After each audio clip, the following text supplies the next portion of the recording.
BJP ನಾಯಕರು ನನ್ನೊಟ್ಟಿಗೆ ದೆಹಲಿಗೆ ಬರಲಿ, ಡಿಕೆ ಸವಾಲ್. ಬೆಂಗಳೂರಿನಲ್ಲಿ 13,000 ಗುಂಡಿ ಮುಚ್ಚಿದ್ದೇವೆಂದ ಡಿಸಿಎಂ. ಎಸ್, ಸದಾ ವಿವಾದಗಳಿಗೆ ಹೆಸರುವಾಸಿಯಾದ ರಾಜ್ಯದ ಡಿಸಿಎಂ ಡಿಕೆ ಶಿವಕುಮಾರ್ ಹೇಳಿಕೆ ಈಗ ಮತ್ತೊಮ್ಮೆ ಭಾರಿ ಸದ್ದು ಮಾಡ್ತಾ ಇದೆ. ಬಿಜೆಪಿ ನಾಯಕರು ನನ್ನೊಂದಿಗೆ ಬರಲಿ, ನಾನೇ ಅವರಿಗೆ ರಸ್ತೆ ಗುಂಡಿ ತೋರಿಸ್ತೀನಿ ಅಂತ ಡಿಕೆ ಬಿಜೆಪಿ ನಾಯಕರಿಗೆ ಸವಾಲ್ ಹಾಕಿದ್ದಾರೆ. ಮೋದಿ ಮನೆ ರಸ್ತೆಯಲ್ಲಿ ಗುಂಡಿ ಇರೋಕೆ ಸಾಧ್ಯವೇ ಇಲ್ಲ. ಡಿಕೆ ಶಿವಕುಮಾರ್ ಯಾವ ರಸ್ತೆಯಲ್ಲಿ ಹೋಗಿದ್ದಾರೋ ಗೊತ್ತಿಲ್ಲ ಎಂದಿದ್ದ ಪರಿಷತ್ ವಿಪಕ್ಷ ನಾಯಕ ಛಲವಾದಿ ನಾರಾಯಣಸ್ವಾಮಿ ಮತ್ತು ಬಿಜೆಪಿ ಧುರೀಣರಿಗೆ ಟಕ್ಕರ್ ಕೊಟ್ಟಿದ್ದಾರೆ. ಹಾಗಾದ್ರೆ ಬಿಜೆಪಿ ನಾಯಕರು ಏನ್ ಹೇಳಿದ್ರು ಅನ್ನೋದನ್ನೇ ಮೊದಲು ನಿಮಗೆ ತೋರಿಸ್ಬಿಡ್ತೀವಿ ನೋಡಿ. ಇವತ್ತು ಇಡೀ ಬೆಂಗಳೂರು ನಗರದಲ್ಲಿ ಭಾರತೀಯ ಜನತಾ ಪಕ್ಷದ ಮುಖಂಡರುಗಳು, ಎಂಪಿಗಳು, MLAಗಳು, ಮಾಜಿ MLAಗಳು ಎಲ್ಲರೂ ಸೇರಿ ಗುಂಡಿ ಮುಚ್ಚತಕ್ಕಂಥ ಕೆಲಸವನ್ನು ಮಾಡಲಿಕ್ಕೆ ಹೊರಟಿದೆ. ನಮಗೆ ಗೊತ್ತಿದೆ, 3-4 ತಿಂಗಳುಗಳಿಂದ ಇಡೀ ರಾಜ್ಯದಲ್ಲಿ ವರ್ಣನ ಆರ್ಭಟ ಹೆಚ್ಚಾಗಿದೆ. ಇದೇ ಸಂದರ್ಭದಲ್ಲಿ ಬೆಂಗಳೂರಿನಲ್ಲಿ ಮಳೆ ಹೆಚ್ಚಾದಾಗ ಇಲ್ಲೆಲ್ಲ ಸಣ್ಣ ಸಣ್ಣ ಬೋಟ್ಗಳಲ್ಲಿ ಹೋಗಿದ್ದನ್ನು ನೋಡಿದ್ದೇವೆ. ಮನೆ ಮಠಗಳಲ್ಲಿ ನೀರುಗಳನ್ನು ತುಂಬಿಕೊಂಡಿದ್ದನ್ನು ನೋಡಿದ್ದೇವೆ. ಎಷ್ಟು ಎಚ್ಚರಿಕೆ ಕೊಟ್ಟರೂ ಕೂಡ ಸರ್ಕಾರ ಎಚ್ಚೆತ್ತುಕೊಳ್ಳಲಿಲ್ಲ. ಕೋರ್ಟ್ ಆದೇಶಗಳು ಬಂದರೂ ಕೂಡ ಗುಂಡಿ ಮುಚ್ಚತಕ್ಕಂಥ ಕೆಲಸವನ್ನು ಮಾಡಲಿಲ್ಲ. ಆಗಿಂದಾಗ್ಗೆ ಮಾಡ್ತಾ ಇದ್ದಿದ್ರೆ ಇಷ್ಟೊಂದು ಪರಿಸ್ಥಿತಿ ಹದಗೆಡ್ತಿರಲಿಲ್ಲ. ಆದರೆ ಎಷ್ಟು ಹೇಳಿದ್ರೂ ಕೂಡ BJPಯರು ಏನು ಬೇಕಾದರೂ ಹೇಳ್ಕೊಳ್ಳಿ, ನಾವು ಕೇರ್ ಮಾಡಲ್ಲ ಅಂತಂದರೆ, ಅಂದರೆ BJP ಇರೋದೇನಕ್ಕೆ? ವಿರೋಧ ಪಕ್ಷವಾಗಿ BJP ಕೆಲಸ ಮಾಡಬಾರ್ದ? ಆದರೆ ಈ ಉದ್ದಟತನ ಏನಿದೆ ಈ ಸರ್ಕಾರಕ್ಕೆ, ವಿಶೇಷವಾಗಿ ಈ ನಗರ ಅಭಿವೃದ್ಧಿ ಮಂತ್ರಿಗಳಿಗೆ, ಇದೆಲ್ಲವನ್ನು ವಿರೋಧಿಸಿ ಗುಂಡಿ ಮುಚ್ಚತಕ್ಕಂಥ ಕೆಲಸವನ್ನು ನಾವು ಮಾಡಿದ್ದೇವೆ. ನಿನ್ನೆ ಮಂತ್ರಿಗಳು ಹೇಳ್ತಾರೆ ಪ್ರಧಾನಮಂತ್ರಿಗಳ ಮನೆ ಮುಂದೆನೂ ಗುಂಡಿ ಇದೆ ಅಂತ. ಇವರೇನು ಗುಂಡಿ ನೋಡಿ ಬಂದಿದ್ರ ಹೋಗಿ? ಇದು ಉದ್ದಟತನದ ಹೇಳಿಕೆಗಳು.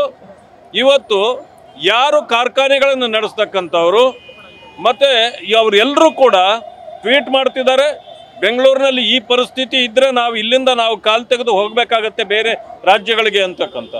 ಅಂದಮೇಲೆ ಅಂಥ ಪರಿಸ್ಥಿತಿ ಬಂದಿದೆ ಅಂತಂದರೆ, ಆಯಿತು ನಾವು ಏನೋ ಒಂದು ವ್ಯವಸ್ಥೆ ಮಾಡ್ತೇವೆ, ನಿಮಗೆ ಅನುಕೂಲಗಳನ್ನು ಮಾಡಿಕೊಡ್ತೇವೆ, ರಸ್ತೆಗಳನ್ನು ಮ್ಯಾನೇಜ್ ಮಾಡ್ತೇವೆ ಅಂತ ಹೇಳೋದು ಬಿಟ್ಟು ಉದ್ದಟತನದ ಹೇಳಿಕೆ ಕೊಟ್ಟಿದ್ದಾರೆ.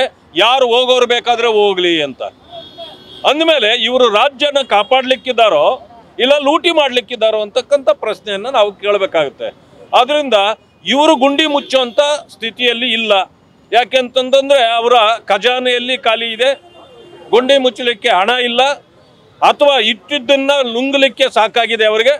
ಈ ಕಾರ್ಯಗಳನ್ನೆಲ್ಲ ಗಮನಿಸಿರ್ತಕ್ಕಂಥ ನಮ್ಮ ಮುಖಂಡರು ಇವತ್ತು ನಾವೇ ಸ್ವತಃ ಗುಂಡಿ ಮುಚ್ಚೋ ಕೆಲಸಕ್ಕೆ ಕೈ ಹಾಕಿದ್ದೇವೆ, ಮುಂದುವರೆದಿದ್ದೇವೆ. ಪರಿಷತ್ ವಿಪಕ್ಷ ನಾಯಕರ ಇದೇ ಹೇಳಿಕೆ ಡಿಕೆ ಮತ್ತೆ ಕೆರಳುವಂತೆ ಮಾಡಿದೆ.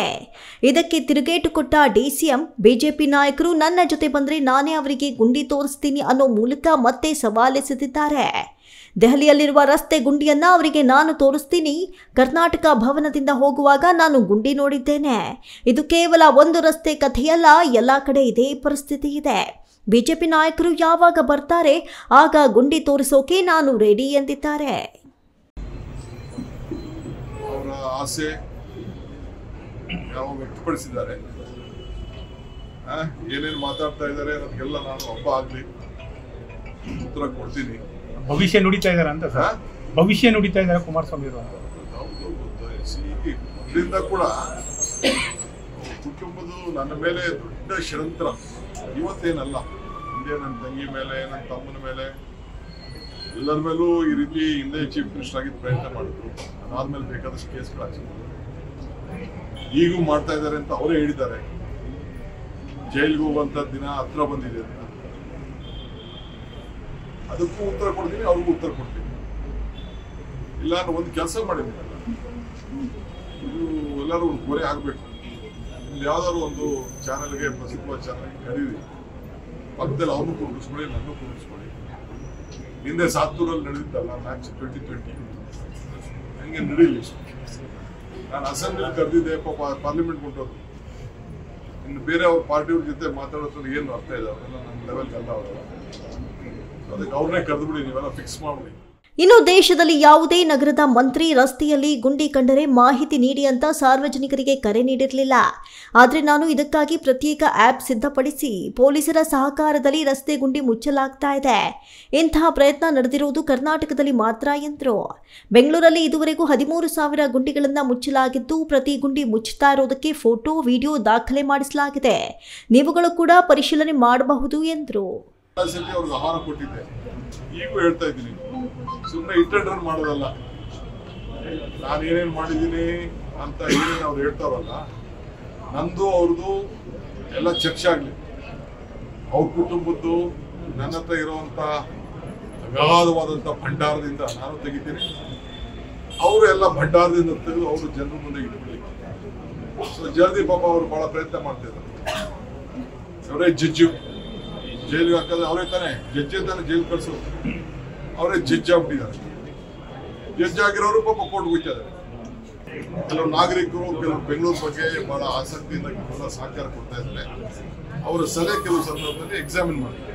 ಪ್ರಸ್ತಾಪ ಇದೆ ಸರ್ಕಾರ ಬಿಜೆಪಿ ಏನೋ ಪ್ಲಾನ್ ಇರ್ಬೇಕು. ಕೇಂದ್ರ ಸರ್ಕಾರದಲ್ಲಿ ಒಂದು ಪ್ಲಾನ್ ಇರ್ಬೇಕು. ನಮ್ಮ ಸರ್ಕಾರದಲ್ಲಿ ಯಾವ ಪ್ಲಾನ್?